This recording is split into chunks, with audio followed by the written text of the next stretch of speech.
Una vida sin conflictos. Capítulo 3. Dios, no veo tu poder ni tu bendición en mi vida. Usted se pregunta por qué será que no prospera, a pesar de que da a Dios y le sirve. Está volcando su vida y su tiempo en su iglesia o ministerio, pero no logra ver crecimiento en número ni poder espiritual. Si respondió que sí a cualquiera de estas preguntas, puede deberse a la presencia de conflicto y contienda en su vida, ya sea en su hogar, trabajo o ministerio. En los primeros años de nuestro ministerio, David y yo hicimos un montón de cosas religiosas y espirituales, pero nos faltaba paz en nuestro hogar. Todo estaba bien en un momento, y, de repente, todos se volvían locos. Gritaban y chillaban. O si no, experimentábamos el otro extremo, con todos mortalmente callados, tan fríos y callados que era obvio que sus sentimientos estaban heridos y que se estaban llenando de pensamientos erróneos. Puedo recordar a nuestra familia discutiendo todo el camino a la iglesia los domingos por la mañana, pero haciendo como que todo estaba bien apenas veíamos a algún conocido. Fingía todo el tiempo durante el servicio, ponía mi cara a la iglesia y aplaudía en los momentos correctos. Decía, amén, en los momentos precisos, y fingía prestar atención al pastor cuando predicaba. Pero mientras tanto, estaba planeando cómo ignoraría luego a David o los niños hasta que me pidieran perdón. Por supuesto que no tenía ninguna intención de regresar a casa y prepararles una rica cena. Ni siquiera pensaba hablar con ellos. David y yo hablábamos mucho sobre el poder, la prosperidad, la sanidad y el éxito en aquellos días, pero no los teníamos. Era como si estuviéramos mirando vidrieras. Veíamos que lo que Dios decía nos correspondía por derecho, pero no sabíamos cómo tomar esas bendiciones en nuestras manos. Incluso tratamos de orar poniéndonos de acuerdo, porque Mateo 18:19 dice, además les digo que si dos de ustedes en la tierra se ponen de acuerdo sobre cualquier cosa que pidan, les será concedida por mi Padre que está en el cielo. Sin embargo, después de pronunciar esta oración no logramos ver los resultados poderosos que se nos enseñó que podríamos disfrutar. Entonces, Dios nos reveló que no estaba satisfecho ni contento con los sacrificios religiosos hechos en un hogar lleno de conflictos. Más vale comer pan duro donde hay concordia que hacer banquete donde hay discordia. Proverbios 17:1. Él no busca cristianos falsificados. Él busca lo verdadero. Personas que hacen lo que dicen y dicen lo que hacen. Dios responde a la oración de común acuerdo cuando la hacen personas que están de acuerdo. Si David y yo hemos estado peleando toda la semana, no tendremos poder alguno al juntar las manos, inclinar nuestros rostros y unirnos para pedir la intervención de Dios. La oración de común acuerdo es eficaz solo cuando la hacen quienes en verdad se ponen de acuerdo. B. 19. Dios nos dijo, mantengan el conflicto lejos de sus vidas, de su hogar y de su ministerio. Anden en integridad, y hagan lo que deban hacer con excelencia. Una vez que Dios expuso el conflicto de nuestras vidas, comencé a ver un patrón. Nuestra familia no solo tendía a envolverse en discusiones los domingos a la mañana mientras íbamos a la iglesia, sino que también me di cuenta de que David y yo a menudo nos trenzábamos en un conflicto justamente antes de algún seminario en el cual debíamos ministrar. Se me hizo evidente que Satanás nos estaba impulsando al desacuerdo para evitar que escucháramos la palabra de Dios y avanzáramos espiritualmente. Estaba usando el conflicto para bloquear la unción en mi vida y ministerio. El conflicto bloquea el poder de Dios. La Biblia nos enseña que la semilla de la palabra de Dios debe ser sembrada en un corazón que tenga paz, por alguien que trabaje para la paz y la haga. El fruto de la justicia se siembra en paz para los que hacen la paz. Santiago 3:18. Como ministro, esto significa que debo permanecer yo misma en paz y ser una conciliadora si pretendo que fluya de mí una fuerte unción para ayudar a otras personas. Al viajar y ministrar en varias iglesias, he encontrado interesante observar cuán a menudo los pastores llegan a la iglesia en autos separados del resto de sus familias. Al principio, pensé que esto era algo inusual, pero algunos compartieron una doble razón para hacerlo. Primero, muchos pastores quieren llegar temprano a la iglesia para orar y meditar en su sermón. Y segundo, quieren estar en paz al llegar allí, y han descubierto que es más fácil estar en paz si llegan solos. Dios responde a la oración de común acuerdo cuando la hacen personas que están de acuerdo. La Biblia también nos enseña que el enemigo viene inmediatamente después que la semilla ha sido sembrada, esperando robar la palabra. El sembrador siembra la palabra. Algunos son como los sembrados junto al camino, donde se siembra la palabra. Tan pronto como la oyen, viene Satanás y les quita la palabra sembrada en ellos. Marcos 4, 14, 15. Satanás está decidido a robar la palabra antes de que se arraigue en nosotros. Él sabe que si hace raíz en nuestro corazón, comenzará a producir buen fruto. Debemos obrar desde nuestro interior con la sabiduría de Dios y ser más sabios que el enemigo. No podemos estar quietos y permitir que antes de llegar a la iglesia, el diablo nos haga enojar tanto que no podamos oír ni retener nada de lo que se diga. Ni tampoco podemos permitir que nos altere al salir.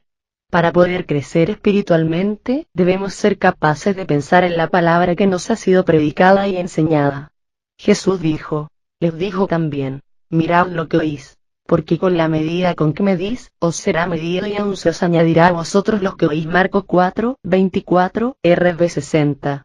Por muy ungido que sea un predicador, esa unción no surtirá ningún efecto en usted si está en conflicto cuando escucha la palabra de Dios. El conflicto no solo obstaculiza el poder espiritual, sino que también bloquea las bendiciones de Dios. El conflicto bloquea la bendición de Dios. Muchos creyentes buscan prosperidad. Asisten a seminarios sobre la prosperidad y leen libros sobre el éxito y la prosperidad. Eso es bueno, porque debemos ser instruidos e informados, pero la Biblia explica bien por qué la prosperidad elude a ciertas personas. Por cierto que eludió a nuestra familia durante mucho tiempo. Teníamos todo el conocimiento intelectual necesario, dábamos, confesábamos y creíamos, pero también vivíamos en conflicto y no teníamos ni idea de que eso estaba obstaculizando nuestra bendición. El conflicto mata la bendición y el poder de Dios. Lo he visto una y otra vez. Una vez escuché la historia de una pareja cristiana que perdió todo lo que poseía en un incendio. Todos sus conocidos estaban confundidos por esta pérdida, porque aparentemente, la pareja parecía estar viviendo la perfecta vida cristiana. Lo estaban haciendo todo bien. Ambos se acababan de graduar de un instituto bíblico, y se preparaban para dedicarse de lleno al ministerio. Tenían un adhesivo en el parachoques, un grabador, cintas con sermones grabados, y usaban prendedores que decían Jesús. Conocían la palabra y decían todas las cosas correctas. Así que su tragedia dejó preguntas en la mente de sus amigos y conocidos. ¿Cómo podría sucederles esto a personas que estaban caminando en fe? Puede ser que usted conozca casos similares. Tenga en cuenta que nosotros no podemos saber qué es lo que ocurre a puertas cerradas. Permanece oculto. Más tarde, esta pareja admitió que Dios había estado tratando con ellos sobre su relación matrimonial, el conflicto y la disensión en su hogar, pero ellos no se habían humillado ni habían obedecido. Otra vez, una casa llena de sacrificios, pero con conflictos, no agrada al Señor. Esta joven pareja puede haberse estado sacrificando para asistir al instituto bíblico, pero ninguna de las ofrendas de su carne compensaba la puerta que le habían abierto el diablo a través de su conflicto y desobediencia. Esta pareja sabía qué era lo que debía hacer. Sabían que Dios les estaba diciendo que resistieran el conflicto y que vivieran en armonía el uno con el otro. El Señor había estado tratando con ellos, pero no habían hecho caso a sus advertencias. Por consiguiente, el diablo sacó ventaja de esa puerta abierta y trajo destrucción. Conozco a otra pareja que diezmaba y asistía a la iglesia regularmente, pero tenía continuamente problemas con enfermedades, pobreza, artefactos que se les rompían, y reparaciones de auto. No tenían victoria. Tras años de luchas y problemas, finalmente admitieron en una sesión de consejería que había tanto conflicto y hostilidad entre ellos, que desde hacía años no dormían juntos como marido y mujer. El conflicto y las disensiones bloquean las bendiciones de Dios. Pero donde haya unidad, allí Dios enviará sus bendiciones. En pocas palabras, en la palabra de Dios, tenemos muchas promesas que nos dicen que Él nos va a bendecir y prosperar. Por ejemplo, cuán bueno y cuán agradable es que los hermanos convivan en armonía. Es como el buen aceite que, desde la cabeza, va descendiendo por la barba de Aarón, hasta el borde de sus vestiduras. Es como el rocío de Hermón que va descendiendo sobre los montes de Sión. Donde se da esta armonía, el Señor concede bendición y vida eterna. Salmo 133. Me encanta este salmo. Confirma lo que estoy tratando de enseñar. La vida se disfruta cuando la gente vive en unidad y mantiene el conflicto fuera de su vida. Por otro lado, no hay nada peor que una casa o una relación llena de ira subyacente. Quizás por eso la unidad es una de las últimas cosas sobre las que habló Jesús a sus discípulos antes de ser arrestado y crucificado. Durante la última cena, Él oró, para que todos sean uno. Padre, así como tú estás en mí y yo en ti, permite que ellos también estén en nosotros, para que el mundo crea que tú me has enviado. Juan 17:21. Si usted se pregunta por qué no está experimentando más del poder y la bendición de Dios en su vida, fíjese en sus relaciones. Usted puede llegar a aprender mucho sobre cómo dar su testimonio o predicar un sermón asistiendo a un instituto bíblico. Puede ser capaz de dar el mensaje de salvación al memorizar versículos de la Biblia o escuchar enseñanzas grabadas mientras conduce su auto. Podría ser capaz de difundir conciencia sobre nuestro Salvador usando prendedores que lean Jesús en su ropa. Sin embargo, si hace todo esto, pero vive en conflicto más que en unidad, su vida carecerá de bendición y poder espiritual. Frecuentemente, muchos viven confundidos, preguntándose por qué las promesas de Dios no operan en su vida. Las promesas de Dios no pueden simplemente ser reclamadas. Deben ser heredadas cuando entramos en una relación de hijos con nuestro Padre. Los hijos de Dios son aquellos que son guiados por el Espíritu de Dios. Romanos 8:14-15. Si usted se pregunta por qué no está experimentando más del poder y la bendición de Dios en su vida, fíjese en sus relaciones. ¿Tiene problemas con su cónyuge, sus hijos, sus compañeros de trabajo o con otros creyentes? ¿Participa del conflicto en la iglesia o en el trabajo? Aunque resulte tentador salirnos del aprieto negándonos a ver el porqué detrás del que cuando nuestra vida carece de las cosas que Dios nos ha prometido, debemos estar dispuestos a hacerlo si queremos lograr la vida que Dios nos ofrece. Las pruebas llegan por diferentes razones. La desobediencia es una de ellas. Usted puede tener problemas que no tengan nada que ver con la desobediencia ni el conflicto. Simplemente el diablo puede estar atacándolo, tratando de destruir su fe. Si lo resiste en forma constante, obtendrá la victoria. Por otro lado, es posible que las relaciones conflictivas sean la raíz de su problema. Quizás no pueda andar en paz con cada persona que conoce. Si es así, no tema que Dios no pueda bendecirlo. La palabra dice, si es posible, y en cuanto dependa de ustedes, vivan en paz con todos. Romanos 12:18. Cuando enfrenta la verdad, aprenda a oponerse al conflicto y a vivir en armonía con los demás, Dios lo liberará para vivir la vida para la que fue destinado. Si es un conciliador, la bendición y el poder de Dios fluirán hacia usted. Capítulo 3. Resumen y reflexión. Mucha gente está buscando la prosperidad y el poder de Dios en su vida. La palabra de Dios nos dice qué es lo que se requiere para lograr esas cosas. Fiel es Dios, quien los ha llamado a tener comunión con su Hijo Jesucristo, nuestro Señor. Les suplico, hermanos, en el nombre de nuestro Señor Jesucristo, que todos vivan en armonía y que no haya divisiones entre ustedes, sino que se mantengan unidos en un mismo pensar, en un mismo propósito. Digo esto, hermanos míos, porque algunos de la familia de Chloe me han informado que hay rivalidades entre ustedes. 1 Corintios 1:9-11. 1. ¿Ve el poder y la bendición de Dios en su vida? De ser así, ¿de qué maneras lo ve? De no ser así, fíjese en sus relaciones.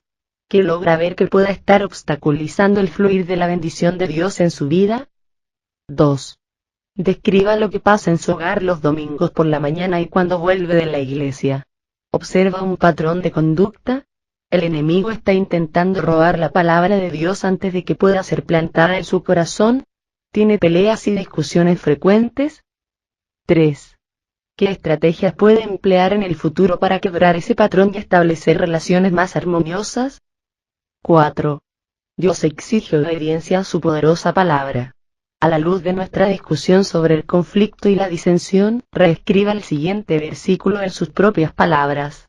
Jesús oró, para que todos sean uno, como tú, oh Padre, en mí, y yo en ti, que también ellos sean uno en nosotros, para que el mundo crea que tú me enviaste. Juan 17:21. 5. Recuerde una oportunidad en que usted haya experimentado personalmente la clase de unidad de la que habla 1 Corintios 1:9-11. ¿Cómo experimentó el poder o la bendición de Dios en esa situación? 6. Podemos tener problemas que nada tienen que ver con el conflicto. Por otro lado, tal vez carguemos con problemas que han entrado a nuestra vida por la puerta de la contienda. ¿Qué situaciones o problemas desafiantes de su vida han sido causados por la contienda? Señor, muéstrame cómo identificar las situaciones que pueden originar posibles conflictos.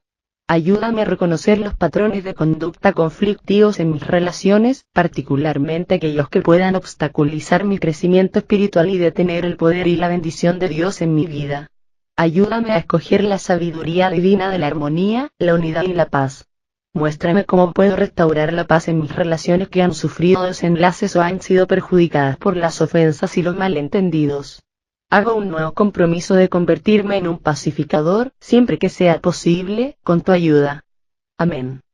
Si te gustó el audiolibro puedes contribuir para que sigamos subiendo audiolibros aportando el link de la descripción. Si te gustó el canal dale me gusta y suscríbete, no cuesta nada y ayuda muchísimo. Si desea descargar el libro en la descripción encontrarás un link para descargarlo.